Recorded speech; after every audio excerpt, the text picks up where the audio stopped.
M news కి స్వాగతం. కపిలేశ్వరపురం మండలం కోరుమిల్లి సుంకర వీధి రామాలయం వద్ద స్వామి శరణమయ్యప్ప అంటూ స్వామి అయ్యప్ప మాలదారులతో మారుమ్రోగింది. కోరుమిల్లి గ్రామానికి చెందిన సుంకర పుల్లయ్య అతని తనయుడు గణపతిలు స్వామి అయ్యప్ప దీక్ష చేపట్టి బుధవారం రాత్రి వాళ్ల స్వగృహం వద్ద పడిపూజ నిర్వహించారు.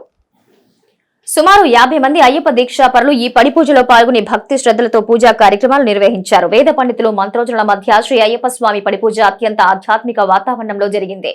ఎమ్మెల్సీ తోట త్రిమూర్తులు, యువ నాయకుడు తోట పృథ్వీరాజులు సుంకర పుల్లయ్య ఇంటికి విచ్చేసి పూజా కార్యక్రమాల్లో పాల్గొన్నారు. వారికి స్వామి అయ్యప్ప దీక్షాపరులు ఘన స్వాగతం పలికారు. సుంకర పుల్లయ్య గణపతులు వారిరువురికి పూలమాలలు, శాల్వాలతో సత్కారం చేశారు.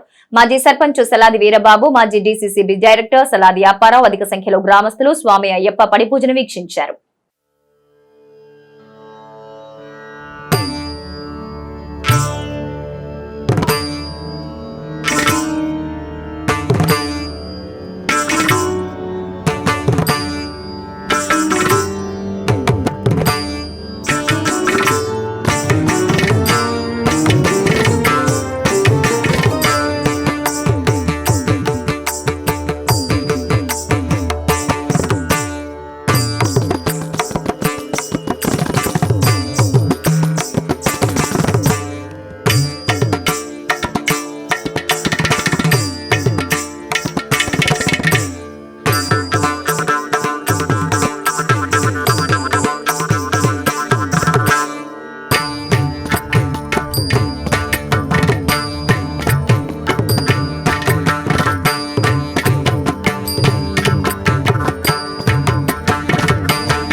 మరిన్ని తాజా వార్తా విశేషాల కోసం ఎం న్యూస్ ని సబ్స్క్రైబ్ చేయండి, మీ మిత్రులకు షేర్ చేయండి.